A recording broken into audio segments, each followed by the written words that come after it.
As the Christmas season wraps the world in its glow, whispers of 9 extraordinary signs are spreading, signs said to unfold before the year comes to a close. Some call them warnings, others call them blessings, but one thing is certain: they are capturing hearts and stirring curiosity everywhere. Among these 9 mysteries, sign number 7 stands out the most, because it is already happening right now. Jonathan Roumie's heartfelt reflections and spiritual insight have added even more weight to these unfolding moments, urging us to pay attention, stay grounded, and prepare our hearts. Whether you believe these signs are divine signals or simply powerful reminders, their timing, right before Christmas and the New Year, feels impossible to ignore. The countdown has begun. Are you ready to witness what comes next? The final days of December often arrive quietly, like a soft snowfall before dawn. Yet this year, something feels different, strangely alive, strangely urgent. People all around the world sense a shift, a subtle whisper moving through the cold winter air, as if the season itself is trying to tell a story. It begins not with thunder or fire, but with a feeling gentle, almost unnoticeable, like the first snowflake landing on an open hand. This is the first sign. Jonathan Roumie, known not only for his portrayal of Jesus but for his deep spiritual sensitivity, spoke recently about these moments of divine attention. He didn't claim prophecy, nor did he claim certainty. Instead, he spoke with humility, saying that sometimes the world reveals hints before something larger unfolds.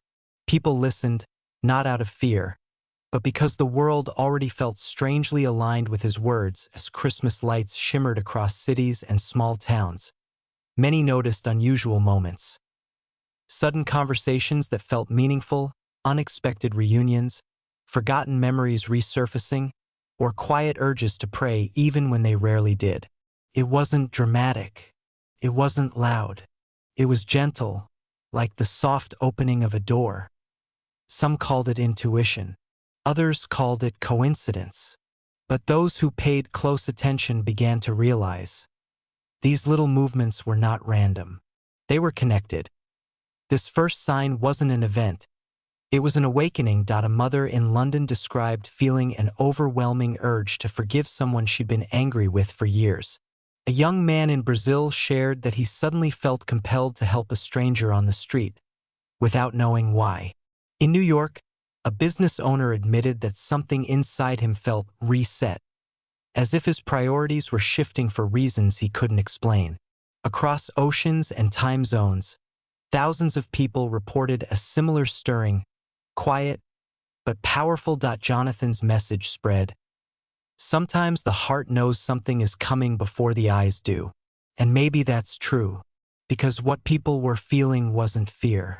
It was anticipation, like standing at the threshold of something meaningful. Christmas has always been a season of reflection, but this year the reflection felt deeper. It felt like a mirror held up to the soul. This first sign carried no danger, no warning siren. Instead, it was hopeful. It asked only one thing: pay attention. Because the world often changes not through earthquakes or storms, but through the small choices people make in silent moments. Kind word, a forgiven wound, a prayer whispered instead of swallowed. These moments ripple outward, touching lives that may never know where the change began. As the final week of December approached, the whisper grew stronger. People felt it in their conversations, in their quiet moments, in their dreams. Something had begun, something that would soon unfold sign by sign. And this was only the beginning. The world is rarely quiet. Cars rush down crowded streets, phones buzz endlessly, and people move through their days wrapped in routine and noise. Yet as December pushed forward, something unusual happened, something subtle but undeniable. The noise began to thin, not everywhere, not all at once, but in pockets, like a soft hush settling over certain moments. This was the second sign. It appeared first in places where noise was expected. A busy marketplace in Manila fell silent for a brief moment as shoppers paused, hearing a calmness they couldn't explain.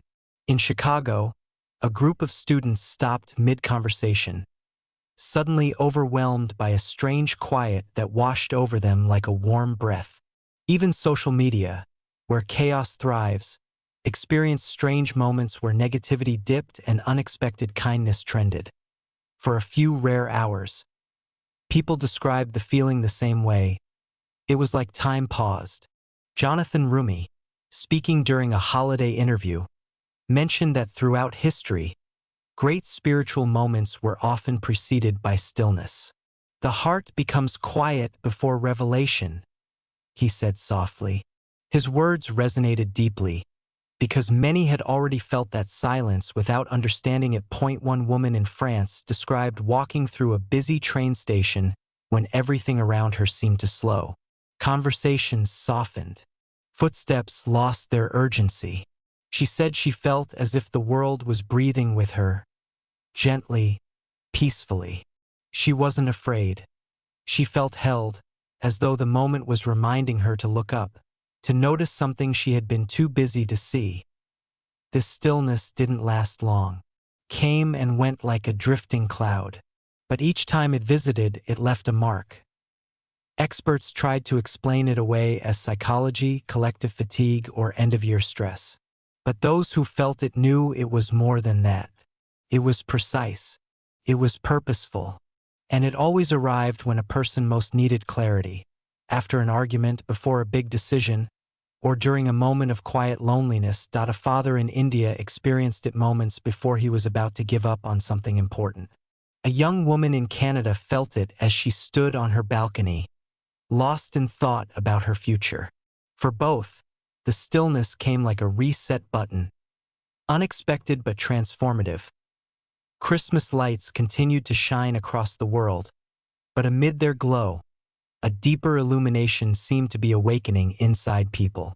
The stillness offered a question without speaking it aloud. What are you distracting yourself from?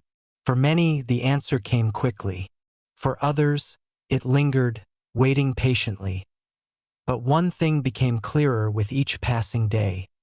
This stillness was not accidental. It was an invitation, preparation, a sign that something greater was shifting beneath the surface of ordinary life. The world had whispered first. Now it had paused. And soon the third sign would make itself known. The fourth sign did not appear in daylight. It came at night, soft, strange, and shared by countless people who had never met. It arrived through dreams. In the days following Christmas, thousands around the world reported nights filled with vivid images. Dreams so real that many woke up breathless, confused, or quietly shaken. These dreams weren't nightmares, nor were they simple fantasies. They carried meaning, symbolism, and emotions that lingered long after morning arrived. A woman in Japan dreamed of walking through a field of glowing lanterns, each one carrying a message she couldn't read but somehow understood. A man in Kenya dreamed of a great light shining over water, guiding him toward a shore he had never seen before. In Italy, a teenager dreamed of a voice calling his name gently, like a parent waking a child. None of these people knew each other, yet the dreams shared a strange similarity, a sense of being called, shown, or reminded of something important. Jonathan Roumie commented on this phenomenon during a live stream, saying, "Throughout history, dreams have often been the way the heart hears what the mind ignores." His words resonated with thousands who had already begun to question the meaning of their restless nights. Some dreams brought peace. Others brought tears. Tears from faces they saw, memories they had forgotten, or emotions they had buried. A man in Australia dreamed of his late father placing a hand on his shoulder and saying, "Fix what you've broken." He woke up with a heaviness that turned into clarity. The next day, he reconciled with a brother he hadn't spoken to in years. Several children across different countries shared nearly identical dreams. standing beneath a bright star that hummed like music. When asked what the star said, one little girl replied, "It told me the world is waking up." What made these dreams so unusual wasn't just their intensity. It was their timing. They began on the same night for people separated by oceans and cultures. They continued for several days. And most importantly, they changed people. Psychologists debated the cause. Some blamed seasonal emotions. Others suggested holiday stress. But no explanation fully captured the global synchronicity, the recurring themes, or the profound impact. As December pressed on, more stories appeared. A widow who dreamed of her husband urging her to live again. A college student who saw a path she realized she must take. A businessman who woke up crying after dreaming of helping a stranger. A mother who dreamed of her child's future and found renewed hope. These weren't random. They were purposeful. The fourth sign wasn't in the dreams themselves, it was in the awakening they caused. People rose from their beds with new clarity, new intention, and new courage. It was as if the world, beneath the surface of ordinary life, had begun whispering to each individual soul, and soon, the fifth sign would emerge, louder, clearer, and impossible to dismiss. The fifth sign didn't arrive with noise, dreams, or emotion. It arrived with patterns.